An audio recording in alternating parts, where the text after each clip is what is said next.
CP Radhakrishnan देशाचे नवे उपराष्ट्रपती 452 मतं मिळवत राधाकृष्णन यांचा विजय, तर इंडिया आघाडीच्या बी सुदर्शन रेड्डींना 300 मतं.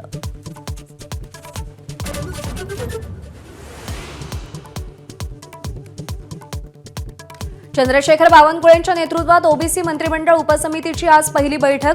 भुजबळांसह ओबीसी नेते काय भूमिका मांडणार याकडे लक्ष.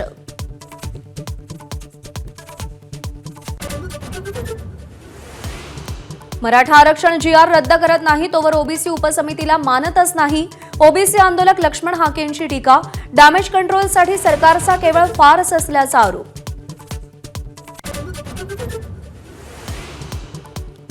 जनसुरक्षा कायद्याविरोधात विरोधी पक्ष आक्रमक. कायदा रद्द करण्याच्या मागणीसाठी महाविकास आघाडीचं आज राज्यभर आंदोलन. मुंबईतील आंदोलनाला पोलिसांनी परवानगी नाकारली. पंतप्रधान केपी शर्मा ओलींच्या राजीनाम्यानंतर नेपाळमध्ये तणावपूर्ण शांतता.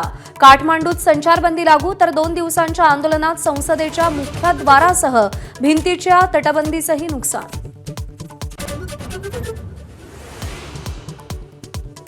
नेपाळमध्ये नवीन सरकार स्थापनेसाठी हालचाली तीव्र. लष्कर प्रमुखांची आज पुन्हा बालेन शहा आणि रवी लामिछाने यांच्याशी भेट. सुशीला कार्की यांना हंगामी पंतप्रधान बनवण्याची तयारी सुरू.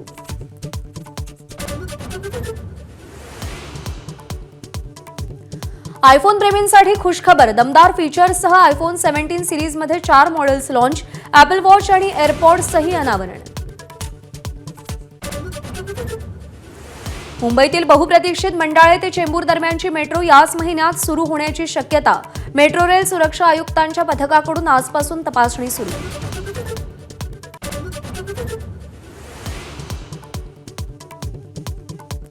करिश्मा कपूरच्या मुलांची दिल्ली हायकोर्टात धाव. संजय कपूर यांच्या 30,000 कोटींच्या मालमत्तेत वाटा मिळावा या मागणीसाठी याचिका. तर सावंतराईवर बनावट कागदपत्रांद्वारे मालमत्ता हडपल्याचा आरोप.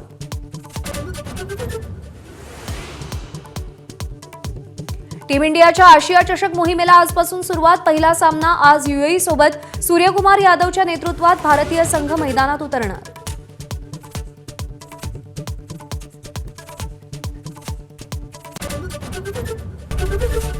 एबीपी माझा, उघडा डोळे बघा नीट.